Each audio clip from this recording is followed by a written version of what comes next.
Eu sempre falo, né, para quem eu posso, que mais difícil não é aprender coisa nova, é desaprender. Isso é tomada de consciência, né? Tô tomando consciência que meus hábitos, muito provavelmente, tá me levando a um burnout, a uma ansiedade. O ser humano corta em milhares de peças, monta de novo, ele funciona? Não tem como. Não funciona. Por quê? Porque sistemas vivos funcionam com regras diferentes. Olá, pessoal. Vamos para mais um episódio do Pode Sentir, onde a gente fala sobre o impacto das emoções numa liderança confiante. E hoje eu quero falar sobre ter muito curso por aí tentando ensinar confiança. Mas confiança é uma coisa que não se ensina, confiança é uma coisa que se constrói. E a pergunta que a gente precisa fazer aqui é: o que realmente forma um líder que sustenta a própria voz em ambientes ambíguos, em reuniões difíceis e principalmente diante de decisões sem manual? No episódio de hoje do Pode Sentir, eu recebo o Thiago Fogaça, um cara que acredita, assim como eu, que não dá para formar uma liderança no PowerPoint. Nós vamos falar sobre o que falta nos programas de desenvolvimento, o que realmente funciona quando a intenção é formar líderes com presença, com clareza e com coragem. E o que precisa mudar na forma como a educação corporativa está preparando quem lidera hoje. Esse episódio é um oferecimento da Skillflow Educação Corporativa e da People Shaper Academy, duas marcas que formam quem forma. Um método que realmente a gente coloca alma e significado. Fique então com a gente que essa conversa pode mudar o seu jeito de ver a confiança e o seu jeito de formar líderes também. A confiança não é um dom, gente. Não é carisma. E nem sempre é coragem em voz alta. A confiança é o resultado de uma construção invisível. Então, bora falar aqui um pouquinho mais sobre isso com o Thiago. Thiago, me conta aí na tua experiência, o que confunde as empresas, né, os nossos contratantes aí, sobre formar esses líderes confiantes? Líderes confiantes, né, Lê? Que tema. Estou muito... Essa é a ideia. Antes de começar, quero agradecer o convite. Estou muito feliz de estar aqui, né? Não vi a hora de estar participando aqui desse podcast, que é um sucesso. Confiança. Como formar líderes Confiante. E que eles sejam confiantes. Para mim, você começou falando algo que é extremamente importante. Confiança não é instrução. Confiança, para mim, na minha experiência, é presença. É presença, é integridade, é coerência. Coerência é uma boa palavra, né? Congruência entre o que você pensa, sente e fala. Eu acho que isso inspira muito mais confiança do que simplesmente instruções. E tu percebe quando uma organização te solicita um treinamento, uma mentoria, uma palestra e fala: não, eu quero que meus líderes sejam mais confiantes, sejam... E o que eles estão falando, né? Porque às vezes parece que sejam mais duros, sejam mais firmes. E, na verdade, existe uma dissonância, ou talvez até um não entendimento do que se verdadeiramente quer, né? Ou talvez uma contradição, né? Porque a verdadeira confiança, na minha opinião, é soltar. É por ressonância. É pelo estado interno. É pelo sentir. O líder sentir, e isso ressoa nas pessoas, isso demonstra confiança. Muito mais do que controlar, manipular, ter poder, porque é aquela antiga liderança que a gente fala, né? Mas é uma liderança, para mim, de uma nova consciência. Uma consciência sistêmica.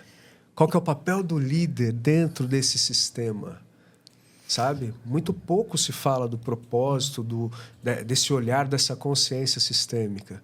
Então, quando o líder não tem, para mim, essa consciência de que ele é um líder de um sistema vivo, ele vai para o lugar de comando e controle. E no lugar de comando e controle, muitas vezes as pessoas fingem confiar. Porque ninguém gosta de ser controlada, manipulada e que tenha um poder sobre elas. Então, para mim, confiança a gente desenvolve num outro nível de consciência. O que você acha disso? Bom, eu acho difícil pra caramba para as empresas compreenderem, assimilarem no fim. Assim, acho que é isso que elas querem, mas eu acho desafiador assimilar. E eu acho que a gente pode ajudar quem assiste a gente aqui hoje em como tangibilizar isso. Porque, por exemplo, eu estou numa sequência de atendimentos de mentorias de líderes de uma determinada corporação. Fiz lá 2 treinamentos, né, 2 dias inteiros, e estamos fazendo uma sustentação com mentorias. E na individual, todo mundo vem, e quero saber dos teus casos aqui também, vem com suas próprias questões. Sim. E muitos, eu estou com 15, mais especificamente desse projeto, muitos deles, talvez uns 10 dos 15, chegam falando sobre dificuldades de lidar com a falta de controle que gera uma ansiedade. E aí, isso está falando de uma falta de confiança, de confiar em si mesmo, no time, no líder, na organização. Né? Porque quanto mais a gente quer ter controle, mais significa que a gente não está confiando em alguma coisa. É a contramão da confiança. E aí, eu tenho trabalhado com essas pessoas sobre, primeiro, ter uma consciência de que o que ela está falando é que ela não confia. Mas e para a pessoa assimilar, né? Assim, no 1 a 1, até elas começam a perceber e falam assim, nossa, será? É mesmo, mas primeiro elas duvidam. Não, eu confio. Lógico que eu confio. Confia nada, né? Como é que tu tem feito com as pessoas para elevar esse nível de consciência, para primeiro se dar conta e aí depois dar um passo? Eu acho que antigamente era mais difícil, né, Lê? Mas as empresas estão se abrindo. Essa semana mesmo eu estava numa das grandes empresas, aí, um banco, e a gente estava falando de saúde mental. Saúde mental. Como que os líderes vão cuidar do ambiente para proporcionar um ambiente de saúde mental para os seus colaboradores? E aí a resposta vem no centro do que é, para mim, desenvolver líderes a nível de consciência. O papel do líder dentro de um sistema é cuidar do seu bem-estar interno. Porque se a pessoa não cuida do seu bem-estar interno, se ela não está segura de si, se ela não trabalha o autoconhecimento, a autoconsciência, se ela não explora níveis mais elevados de ser, ela não vai conseguir construir relações de confiança. Porque se a pessoa é tão insegura dentro de si, ela vai transparecer isso para as outras pessoas. Então, para mim, se tivesse um caminho único, eu arriscaria dizer que é autoconhecimento profundo, sabe?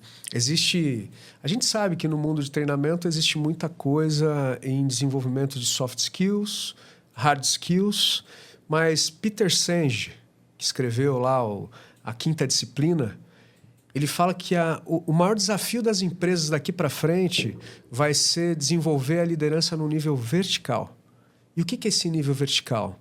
É o líder ter domínio pessoal. Poucas empresas têm abertura para isso. O líder é saber a aprendizagem coletiva, colocar todo mundo olhando para uma mesma visão e ter um pensamento sistêmico. Então, isso falta para que as pessoas realmente entendam como que um sistema vivo funciona e como que um sistema mecânico funciona com outras regras. Então, quando a pessoa começa a ampliar a sua consciência, que ela é líder de um sistema que tem vida, tem alma ao sistema. Tanto é que eu estava escrevendo um posicionamento de ontem para hoje que chama Alma de Líder, né? Então, a gente precisa ir nesse lugar. Isso dá um podcast bom. De alma de líder. A gente já está combinado. Vamos fazer alma de líder aqui. Por quê? Porque tudo bem, é importante soft skills.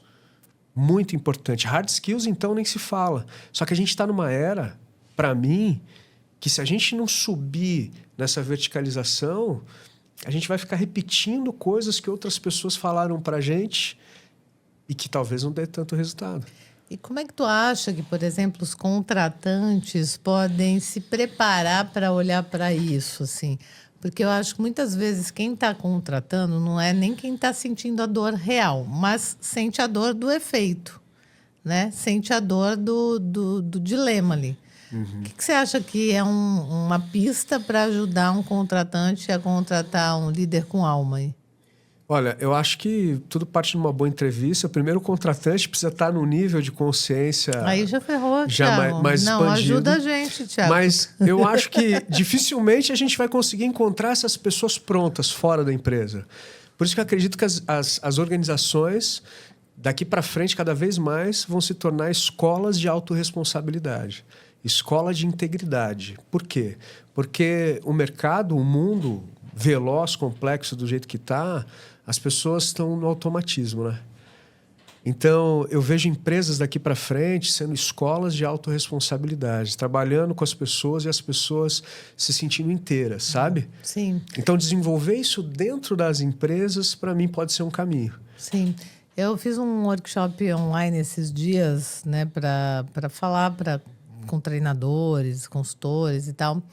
E estava falando justamente dessa constatação, né? O nosso mercado de educação formal, ele não prepara as pessoas para o mercado de trabalho real. Real. Quando as pessoas chegam no mercado de trabalho, elas estão com um monte de necessidade de desenvolvimento ali que realmente a escola não ajudou, a pós não fez, MBA não fez, mestrado não fez, nada fez, né? E eu sempre já falo isso há algum tempo, eu vou muito na tua direção, de que, para mim, as empresas são indústrias de desenvolvimento humano. É isso. Porque a gente passa muito tempo... Tipo assim, a gente passa um tempo na escola, a gente passa um tempo na universidade, mas quando a gente entra no mercado de trabalho, aí a gente começa a virar gente. O jogo muda. Porque as dinâmicas humanas ali são muito intensas. Perfeito. Né? Perfeito. Assim como das famílias, né? Sim, uma coisa está ligada com a outra, muito, né? Não está separado isso. Não. Isso é muito legal saber. Não está separado e é muito louco, né? A gente vai indo aqui para vários lugares. Cara, como é louco esse lance de a gente repetir no trabalho as nossas dinâmicas pessoais. Total. É só uma fotografia, né? Total. Um espelhamento ali. É o líder que tem o papel do pai ou da mãe, é o padrão do pai ou da mãe que você está vendo no líder, no seu colega de trabalho. É aquela relação que você tinha com seu irmão, com seu amiguinho de infância. Então, o contexto importa, né? Muito, muito importa. Então, acho que quando a gente olha para o contratante, fico pensando que a gente tem uma função aqui, nós, colaboradores do mercado de educação corporativa, consultores, mentores, treinadores, a gente tem um papel de, nas nossas redes, eu fomento muito isso.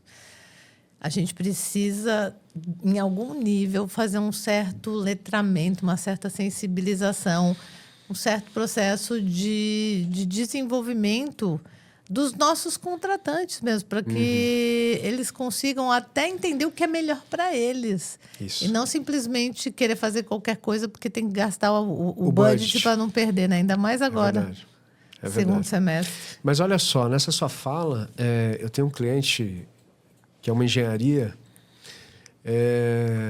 eles desenvolveram um trabalho fortemente na cultura. A cultura é tudo, né? Então, a gente desenvolveu essa cultura porque agora a gente sabe. Inclusive, vai ter um podcast no final do mês com líderes dessa empresa, onde a gente vai falar sobre a cultura. A gente vai trazer líderes para falar sobre a cultura. Então, importa muito, na minha opinião, ter uma cultura muito bem desenvolvida, uma cultura clara, com valores que realmente sustentam essa estratégia. Por quê? Porque quando o colaborador entra na empresa, a própria cultura já começa a moldar o comportamento da pessoa. E se nessa cultura, aí é uma maravilha, né? Se nessa cultura tem como um valor aprendizagem contínua, aí sim as empresas começam a ter o papel realmente de escola de consciência, de formar pessoas inteiras, íntegras, não mais aquela ideia antiga de separar vida pessoal de vida profissional, sabe? Integrar isso. Integrar, ajudar num sistema como um todo. Tu acha que faz sentido falar que... Você acabou de dizer aí que a gente precisa trabalhar um pouco mais a consciência, né? Sim. Tu acha que faz sentido falar que a gente está superestimando... Estou falando mais especificamente quando se contrata treinamento, assim, mentoria, palestra, se superestima o resultado que a gente quer que as pessoas deem e se subestima o nível de consciência que a gente precisa desenvolver para que elas deem esse resultado. As pessoas não olham muito para esse lance da consciência. Ou tu acha que... Como é que tá para ti aí? O que eu penso sobre consciência? Eu gosto muito do ponto da autoconsciência. O fato é, e aí eu venho falando disso já faz algum tempo, é que as pessoas têm uma percepção muito equivocada de quem elas são. Então, assim, a maioria das pessoas, né, não vamos generalizar, mas a maioria das pessoas tem uma percepção muito equivocada de quem são. Então, quando a gente nasce, a gente nasce uma força da natureza. Pô, você tem filhos, seu netinho... Você sabe bem disso, eu sei bem disso, né? Tô indo pro quarto, o Ravi tá chegando. Mas quando a gente nasce uma força da natureza. E aí, no decorrer da nossa infância, a gente vai se esquecendo de quem a gente é. E nesse esquecer de quem a gente vai precisando ser visto pelo olhar das outras pessoas, do papai e da mamãe. E aí, papai e mamãe, na maioria das vezes, eles só vão olhar pra gente quando a gente está fazendo coisa errada, e aí vão brigar. E a gente percebe que dessa forma eu consigo chamar a atenção, mas só que aí a gente vai se distanciando da nossa verdadeira natureza. Sim. E aí vai crescendo, vai para a escola, vai para o mercado de trabalho, e cada vez mais a gente precisa ficar se percebendo pelo olhar das outras pessoas.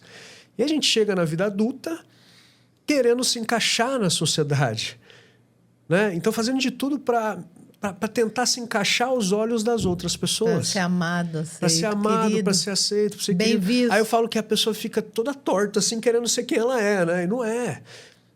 Então, autoconsciência, para mim, tá nesse lugar da gente se recordar de quem a gente é, sabe? Da gente olhar para trás. Não é aprender, não é criar um novo eu. É você se lembrar de quem você é. Grande, com o todo, com a natureza, com Deus, como queiram chamar. Então, trazer esse poder de novo da identidade. Então, o trabalho que eu faço dentro das empresas está muito focado nisso, sabe? De lembre-se de quem você é. Isso, para mim, é autoconsciência. Então, essa autoconsciência, para mim, importa nos resultados. Sim. Porque uma pessoa que tem a percepção equivocada sobre si, ela se sente pequena, incapaz, sem merecimento, e aí você pergunta para ela, quem é você? Quem é você? E talvez ela vai falar o nome dela. Ah, meu nome, tá, esse é seu nome, mas quem é você? Talvez ela conte a história dela. Ok, mas quem é você? Daí fala algumas qualidades, percebe? A pessoa ela não fala consegue. O trabalho que faz. O trabalho que faz. O papel que exerce na papel família. Que exerce. Mas quem é você na sua natureza? Maior, profunda. Então, o trabalho de autoconsciência para líderes que eu desenvolvo, que eu gosto, eu acho que é um tema assim, essencial, principalmente nos temas de hoje. A gente ajudar a pessoa a se lembrar. Lembre-se de quem você é. Uma força da natureza. Sabe? A sociedade que a gente vive, ela é muito dura. Então, as pessoas vão se percebendo de forma diferente. Eu gosto de uma história de um antropólogo que perguntou para uma indígena, falou assim, quem é você? E ela simplesmente falou assim, eu sou a minha respiração. Aí é outro nível, pegou? Né, sim, maravilhoso. A gente pode pegar isso, sabe? Sim. E voltar e corrigir essa percepção equivocada que a gente tem sobre nós mesmos. Primeiro na gente, né, Ale, que somos facilitadores. Então, trabalhar essa autoconsciência, essa conexão maior com algo maior, como queiram acreditar, né? Para depois a gente ajudar as pessoas a se lembrarem também. Não, muito então, legal. Você ficou falando e fiquei pensando, quem sou eu? Meu Deus. Pergunta, né? E a resposta que veio foi meio primitiva. Primitiva? Que bom, né? Melhor, né? Não, cara, me veio uma coisa assim, eu sou um bicho intenso. Intenso, porém inteira. Inteira, capaz de fazer o que eu decidi, entende? Isso. É muito louco isso. E é nesse lugar... Mas um bicho. Um bicho. Eu também. O bicho ser humano, né? Somos o bicho ser humano. Sabe? Mas... Umas entranhas ali. Cara, mas o melhor de tudo isso também é a gente entender que por nós sermos inteiros, a gente é luz e também a gente é sombra. Que bom, né? Eu adoro o meu lado sombra, gente. Porque é isso meu predileto. Porque todo elemento que se sente excluído de um sistema, ele suga toda a energia do sistema. Então imagina que todos nós, quem está assistindo aqui, acredito, né? Não tem ninguém que talvez não seja inteiros. E nós temos a parte luz, também temos a nossa parte sombra, né? Imagina como que a nossa sombra se sente quando ela se sente rejeitada por nós. Nossa, ela vai gritar. Então, na medida que a gente integra essa sombra e fala assim, eu sou inteiro, a gente, olha só o que eu vou falar, a gente sai daquela obsessão de parecer ser bonzinho, de querer parecer ser bonzinho para todo mundo. Porque na medida que eu quero parecer ser bonzinho, Luz, está faltando parte. Está faltando. E essa parte que eu estou excluindo, ela está sugando a energia, minha energia vital. Não, eu não suporto gente boazinha. Eu tenho dificuldade. Real.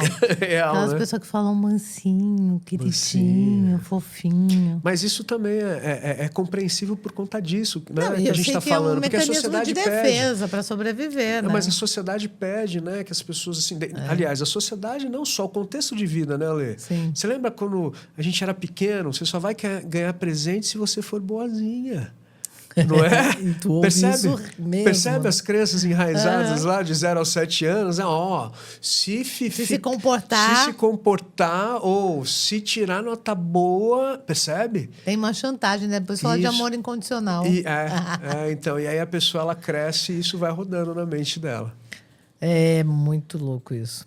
Muita gente trazendo para esse universo, né, do desenvolvimento humano dentro das organizações, muita gente acha que formar líderes é ensinar a agir certo. Mas e quando não tem certo? Só tem o possível, né? Eu vejo que os trabalhos de cultura, por exemplo, são um guia muito legal para ajudar as pessoas a terem ali um manual de conduta mesmo, né? De os comportamentos esperados, comportamentos não desejados. Mas o que eu sinto falta nos trabalhos de cultura, eu faço esse trabalho, eu provoco isso, e raras as vezes as pessoas viajam comigo na minha ideia, na minha alucinação, é que assim, tá bom, a gente tem o que é esperado, o que não é desejado, mas ambos são duas faces da mesma moeda, né? Aonde a gente pode encaixar o meio aqui, né? Porque é mais ou menos como eu estou falando aqui. E quando não tem um certo? Quando só tem um possível? Um possível. E aí, muitos trabalhos de cultura não consideram o que eu chamo esse possível de realidade. Também a gente tem que tomar um pouco de cuidado quando a gente que é responsável por criar esses mecanismos, por exemplo, como um book de cultura, a gente também não idealiza muito, não coloca um lugar muito idealizado. Se comporte assim, não se comporte assado. Mas a realidade que a gente vive, às vezes, não encaixa bem essas polaridades. Né? A gente precisa ensinar as pessoas a fazer meio que uma gestão dessas polaridades. Porque tem vezes que não tem o certo, não tem o errado, só tem o que é possível. Possível. Como que tu lida com isso aí? Eu acho que tem alguma história? Tem. Eu adoro fofocas acho que o ponto corporativas. O ponto que você tocou, para mim, ela vai no cerne da questão o que é o desenvolver uma cultura dentro de uma organização. Porque muito antes da gente ditar regras, normas, comportamentos, importa muito a gente escutar o sistema. Então, nesse meu cliente, que é a engenharia, né? A CTL Engenharia, acho que eu posso falar, faço até um merchan aqui para eles, né? Tranquilo. Se eles não se incomodarem por mim, tá tudo bem. Eles são muito gente boas. E assim, foi um trabalho que demorou quase um ano. Então, assim, eu fui corpo a corpo, eu fui para a obra, eu entrevistei diversos líderes, eu entendi o que o sistema estava falando, qual era a realidade que eles viviam, e eu não quis inventar roda. Muitas pessoas chegam e falam assim, a gente vai inventar roda, mas não. A gente escutou o sistema, o que o sistema estava falando, quais eram as dificuldades, quais eram os pontos fortes. Encontramos o propósito da organização, que isso importa muito. Definimos o propósito da organização juntos, né? Em várias mãos. E os valores que orientam esses comportamentos, a gente pega 2 que já é forte na empresa. Depois 2 que é necessidade na empresa. E mais 2 para trabalhar com a entropia social da empresa. Então, como que eu posso dizer? Criar um projeto de cultura, um refinamento, como que falam? Uma reconstrução da cultura.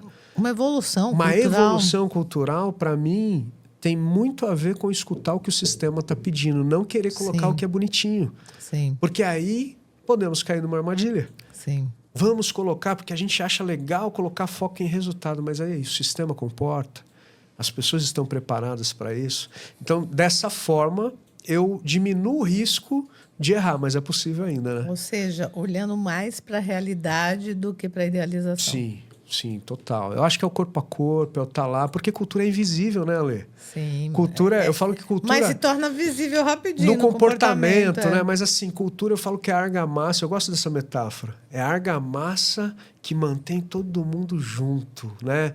Como nós fazemos juntos, como a gente gera resultado junto. Então, para mim, esse é assim, se tivesse um segredo, seria esse. Boa. Mas, mesmo assim, tem hora que dá uns perdido no povo, né? Dá umas travadas. Como que a gente forma líderes que sejam mais... que lidem melhor com essas incertezas da nossa realidade atual, para não travar tanto, para não dar tanto PT? Muito boa pergunta. Vamos lá. Hipóteses, né? Porque não tem fórmula mágica. Eu sigo uma linha que é assim. O mundo está caótico, fato, certo? Caótico, veloz, complexo, incerto, né? O mundo VUCA lá, né? Mas parece uma muvuca, né? Bunny, caótico, pô, por aí vai. Pensando nessa realidade externa que está cada vez mais complexa, o que é desenvolver líderes em níveis de consciência, de identidade, de propósito, de consciência? Para mim é virar uma chavinha. Os líderes que estão ali no lugar de uma reatividade, reagindo muito fortemente a esse mundo externo, eles estão utilizando o 80-20 ao contrário. Sabe, Pareto? 80-20? Eles estão 80% focados no externo e 20% ou menos focado no estado de ser. Entende? Então, assim, se eu estou 80% focado no mundo externo, eu estou sendo um fantoche.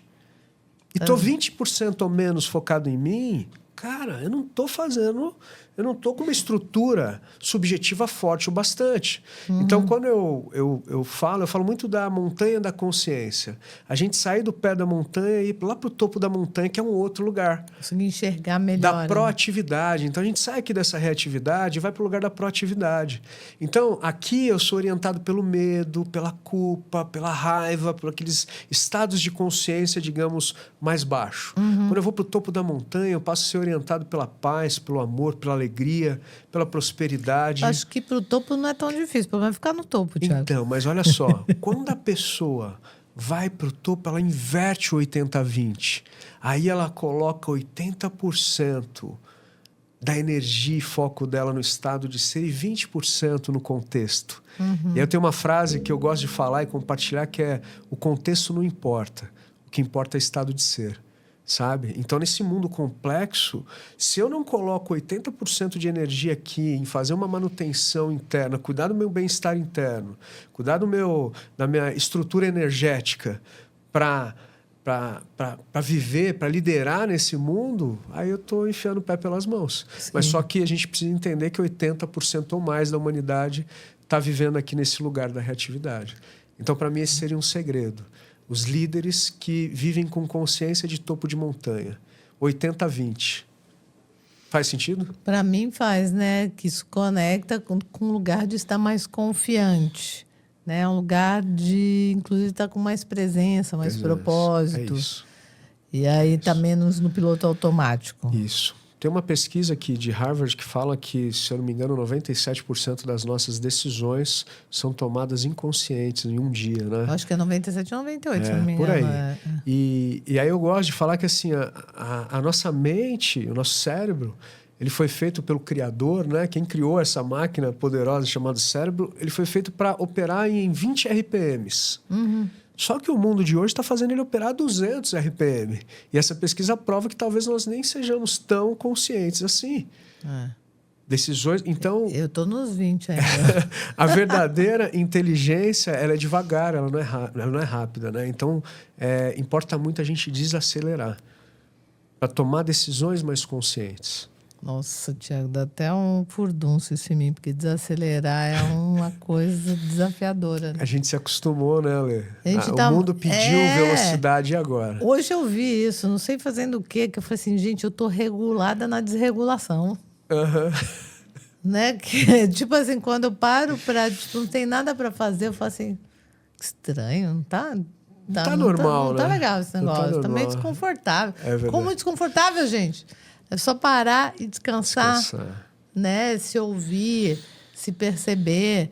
mas gera um desconforto de tão já, né, é o hábito, doutrinada né? ali. É o hábito. Eu falo adestrada, né? Adestrada. Pela velocidade do mundo. E mais, né, Ale? Eu acho que é o mais difícil que eu sempre falo, né, para quem eu posso, é que mais difícil não é aprender coisa nova, é desaprender. As velhas. Aquilo que a gente já aprendeu e aprendeu errado, né? As ruins, né? E tu consegue apontar algum pequeno sinal de que a gente está caminhando na direção de estar mais confiante, de estar mais conectado com essa presença? Porque o que eu acabei de descrever do que aconteceu comigo hoje é exatamente o contrário, é um sinal de não estar conectado.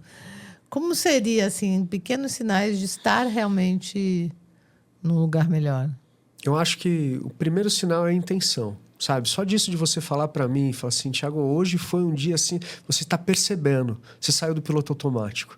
Porque estaria você no piloto automático se isso fosse normal e a vida precisa ser assim. Conta. Isso. Agora, a gente está tomando consciência. Isso é tomada de consciência, né? Estou tomando consciência que meus hábitos, muito provavelmente, tá me levando a um burnout, a uma ansiedade. Não, exagera, né? Não você. Mas eu estou dando exemplos, né? Imagina, a pessoa ter consciência, os hábitos que eu estou tendo tá me levando ali para uma ansiedade ou talvez por burnout. Esse é o primeiro sinal positivo. Opa! Se eu falar para você aqui, Ale, aplica um kataguruma aqui para mim. Oi? Hã? Uhum. Você não sabe. O que é se você treinasse jiu-jitsu, você saberia, né? Uhum. Então, kataguruma é um golpe de jiu-jitsu. Mas por que eu falo isso? Porque a gente só consegue lidar com aquilo que a gente conhece. Entende, né? Conhece, compreende. Isso. Então, na medida que eu vou compreendendo o funcionamento do bicho, o ser humano, eu vou entendendo mais o como funciona, rápido, devagar, autoconsciência, me lembro de quem eu sou, tudo isso vai dando uma estrutura para a gente ir passinho por passinho também, viu, Ale? Uhum. Não adianta que, eu tava anteontem... A partir de amanhã eu vou fazer aquela mudança 360, eu acho que também é um equívoco. Precisamos respeitar esses padrões que trouxeram a gente até aqui, mas passinho por passinho, sabe? E mudando, e mudando. Quando você vê no médio e longo prazo, você fez uma mudança tão grande, a gente está vivendo conectado com o nosso propósito, cuidando do nosso bem-estar interno. Sim. E criando uma vida que vale a pena ser vivida, né? E agora falando de Thiago. Bora lá. Não gosto muito não, mas vamos lá. O que te fez chegar neste lugar? Como é que você veio parar onde você está hoje? Estou falando isso profissionalmente, pessoalmente, sistemicamente falando. Perfeito. Começa o Thiago trabalhando na área de projetos industriais, lá de 15 anos até uns 26, 27 anos, eu trabalhei com projetos industriais. Só que eu fazia por fazer. Eu tinha um escritório de projetos, tinham pessoas que trabalhavam comigo, só que aquilo não tocava a minha alma. E aquilo não fazia sentido, e problema, e eu entrando em burnout, entrando em ansiedade, responsabilidade lá no alto para um moleque, né? Tava com pouca idade.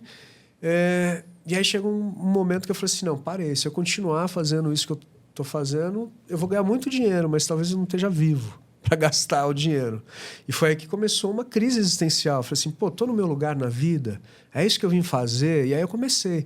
E aí eu fiz um curso, um treinamento de um final de semana, o Leader Training. Ai, que inferno isso daí, né? Vira a vida da gente cabeça para baixo, mas aí eu falei assim, cara, esse negócio é muito legal de dar treinamento. Esse negócio. Tanto é que eu paguei para minha mãe no próximo. Menino, eu paguei para tanta não gente funcionou nesse negócio. Minha mãe falou assim, isso é para vocês que têm pouca idade. A gente acha que aquilo que faz bem pra gente vai fazer bem pra todo mundo. Eu juro, que é um equívoco, né? Eu juro que eu mandei mais 100 pessoas pra lá. Imagino, eu tenho certeza disso também. Jesus, amor. Mas aí, Ale, foi o ponto de virada. Aí foi o ponto de virada que eu falei assim, peraí. É um choque de realidade, né? Choque de realidade. Aí eu comecei a mergulhar realmente em diversas formações do funcionamento do bicho ser humano. E aí foi quando eu dei meu primeiro treinamento, acho que há uns 18 anos atrás. O Rafa, um grande amigão, está comigo até hoje. A gente tem que trazer ele aqui. Tem, o Rafa vai vir aqui, vamos marcar para ele vir. Ele falou assim, Thiagão, Lá na escola que eu trabalho, tem 30 professores, tem uma oportunidade da gente fazer um treinamento lá de inteligência emocional. Eu falei assim, é óbvio, era a oportunidade que eu estava querendo. E naquele dia, Ale, eu fiz um treinamento e eu não queria que o dia acabasse. Eu falei assim, cara, foi tão incrível assim, a conexão. Eu falei assim, encontrei o meu lugar na vida. E foi daí, né, que eu decidi. Depois fiz outro treinamento, chamava todo mundo de graça, o pessoal ia lá, fazia o treinamento, mas o importava era o resultado, né? Não, gente, mas foi construindo, né? Foi construindo, aí virei a chave, vim para o mercado de treinamentos. Aí, obviamente, né, a gente sai do mercado que a gente conhecia e entra num mercado novo. Não, agora eu vou só viver de treinamento. E aí foi alguns anos, né? Altos, baixos, treinamos lá, grandes empresas lá atrás, na Motorola, NET. Inclusive você esteve lá, né? Você esteve lá com a gente. E aí, pô, por fim, estamos onde a gente está hoje. Graças a Deus aí, 18 anos vivendo de propósito. Muito legal, muito né? Legal, Você muito me legal. fez lembrar que eu, na época ainda do planejamento estratégico, lá atrás, eu também fazia tudo para fazer um treinamento. Gente, era muito louco. Eu inventava treinamento para treinar os consultores, eu inventava treinamento para os clientes. Então, tudo virava treinamento, né? Já era uma coisa de louco. É o propósito pulsando, né? O propósito pulsando. O que a gente veio fazer aqui? Tem algo a mais, né? Tem uma pergunta que uma professora me fez um dia. Ela falou assim, Thiago, você já parou para pensar que a vida pode esperar algo de você? Falei, E a vida pode esperar algo da gente, né? Eu acho que é certeza. Eu sempre falo que não é o que a gente quer da vida, é o que a vida quer da gente. E aprender a escutar isso aí, para mim, está sendo diferencial nos últimos anos, sabe? O que a vida está trazendo? Sabe o surfista? O cara tá lá com a prancha, a onda vem, ele não fala para a onda, para, vem diferente. Ele não quer controlar a onda. Ou ele surfa, ou ele não surfa. Ele só escolhe, né? E a vida, para mim, tá se revelando isso, esse mar, né? Como que tá? Então, a vida vai colocando as coisas e a gente vai pisando. E a gente vai para cá, a gente vai para lá. Para mim, tá muito claro isso. Muito legal. Muito, né? Eu já acompanho você há um tempo aí, vejo esse movimento muito genuíno, poderoso. E tem alguém na tua família que já fazia alguma coisa nessa direção de educar, de treinar? Você tocou num ponto agora, não posso nem pensar aqui agora. Não posso tomar ao vivo aqui no podcast, então eu preciso respirar agora. Não, pode chorar, a gente tem lá em cima. Meu pai era professor, Carlinhos. Meu pai separou da minha mãe quando eu tinha 5 anos de idade, né? Então, filhos de pais separados, tem aquela ausência, tem um monte de sentimento que quando a criança, né, tem tudo aquilo. E eu nunca olhei para isso, eu nunca imaginei sequer que... obviamente, nós não somos professores, mas algumas pessoas me chamam de professor. Não, professor, né? E toda vez que alguém me chama de professor, eu falo assim, o velho Carlos deve ter ficado feliz lá. Então, talvez por muito tempo eu neguei essa parte de educar, de desenvolver, de contribuir, de ensinar, né? Eu acho que é o que conecta. Ensinar. Então, o velho Carlos, né? Meu pai, ele sempre foi professor. E aí, do nada, olha só. Olha aí onde eu tô, né? Muitas vezes dando aula. Que engraçado a vida, né, Lê? Como o nosso sistema familiar, ele traz muita coisa. Foi a segunda chance de ser bem-sucedido, né? Sim. Do Carlos ser bem-sucedido.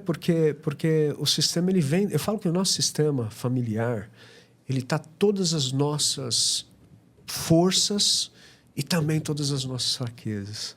Então, quando a gente olha para esse sistema familiar que vem vindo, né, dos avós, dos nossos bisavós, os antepassados, tudo que aconteceu está no campo informacional, né? E muitas vezes esse sistema está influenciando a gente no agora e a gente não entende até a gente ter consciência. Quando a gente tem consciência, o incrível para mim do pensamento sistêmico complexo, Cornélia Bornekamp, grande mestra, que tudo está ali. Então, enquanto a gente não se dá conta que esses padrões que podem estar vindo lá das outras gerações estão afetando a gente aqui, a gente não consegue soltar.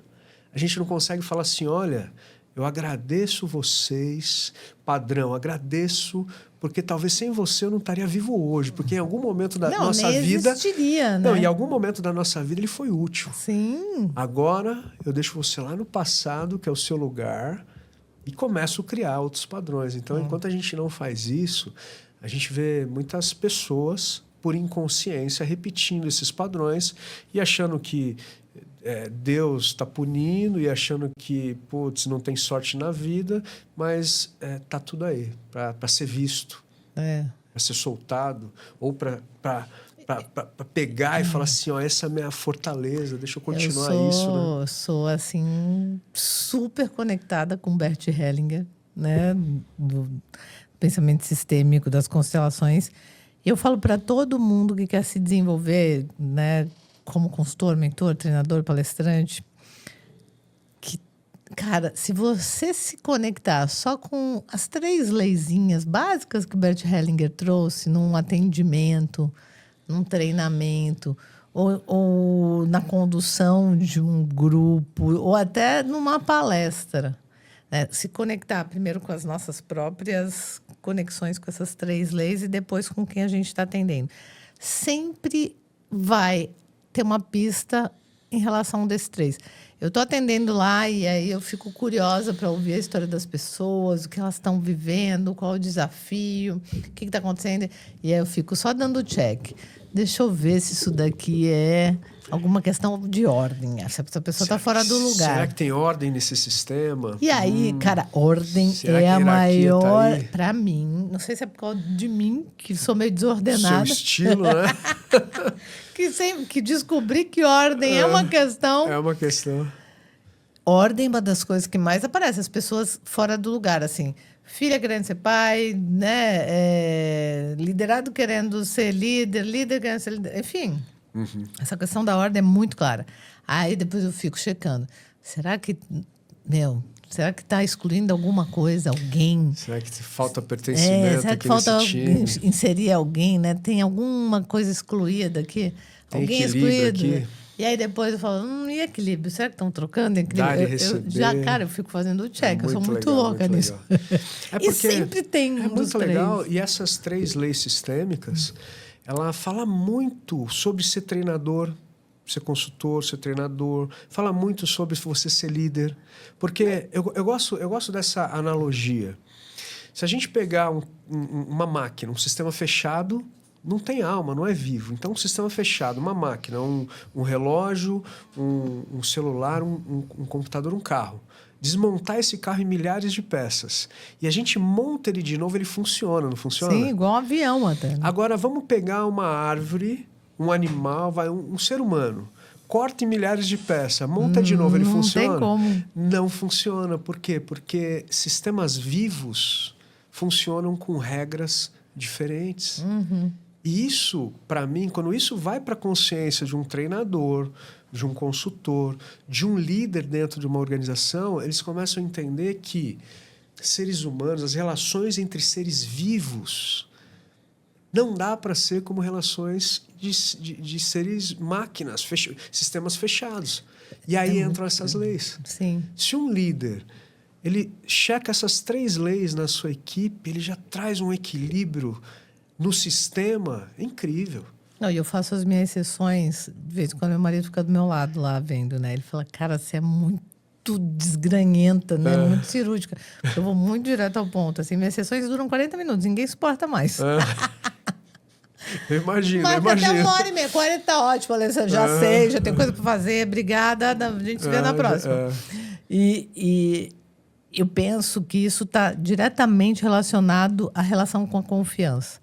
A relação com a confiança em si, a relação com a confiança no outro, a relação com a confiança no sistema, na empresa, em tudo. Quando a gente está infringindo, né, ou está desalinhado com uma dessas ordens, a desregulação já aparece em forma de falta de confiança. É muito doido, né? É isso. Acho que o tema, né, de hoje, falamos de tanta coisa, mas voltamos para o tema. Confiança. Eu acho a gente nunca saiu do tema. Exatamente. Não, então é isso, essa reflexão mesmo. A gente falou de tanta coisa, essa tanta coisa que a gente falou tem a ver com confiança.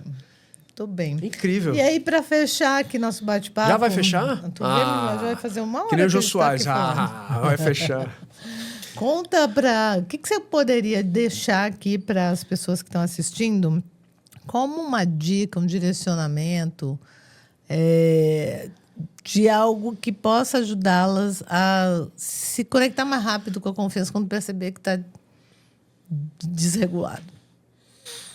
Invista fortemente no seu autodesenvolvimento, autoconsciência, autoconhecimento. Dá pistas de como as pessoas podem fazer isso. Porque diversas desde formas. Terapia, eu acho desde até... terapia, treinamentos, livros, mas principalmente olhar para dentro, sabe, Ale?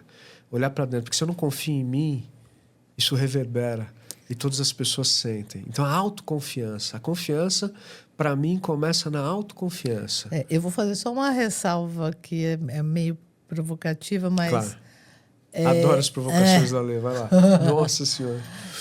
Eu acho... Eu tô super dentro contigo em todos os aspectos. A única coisa que eu acho que não dá para fazer isso sozinho. Não. Porque sozinho a gente vai sempre para os mesmos lugares, gente. Não, tá certo. Importa muito ter um mentor, ter um amigo de confiança que seja, ou participar de um evento, de um treinamento, porque sozinho talvez pode levar muito tempo, até uma vida inteira, e não conseguir. Não, tu vai para um mecanismo que tu tá ali, né, já pré-formatado. Uma coisa interessante que você falou é que muitas vezes a gente precisa de também se conectar com pessoas que estão num nível de consciência maior, para que a gente consiga também subir o nosso nível de consciência. Sim. Um nível de consciência maior para subir o nosso nível de consciência. Então, o ambiente importa.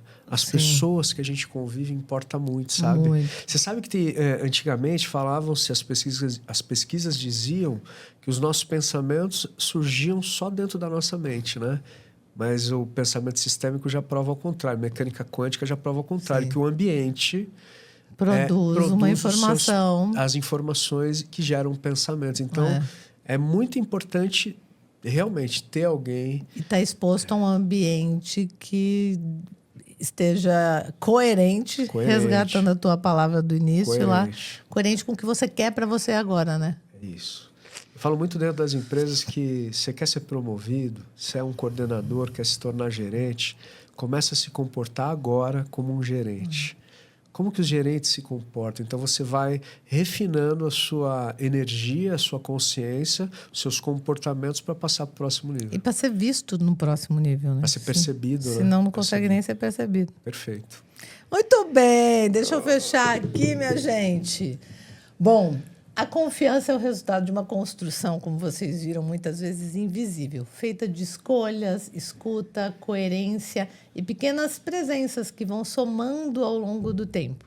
E se a gente quiser formar líderes que sustentam a sua voz, nós precisamos parar de entregar respostas prontas e começar a construir caminhos que fazem sentido de dentro para fora.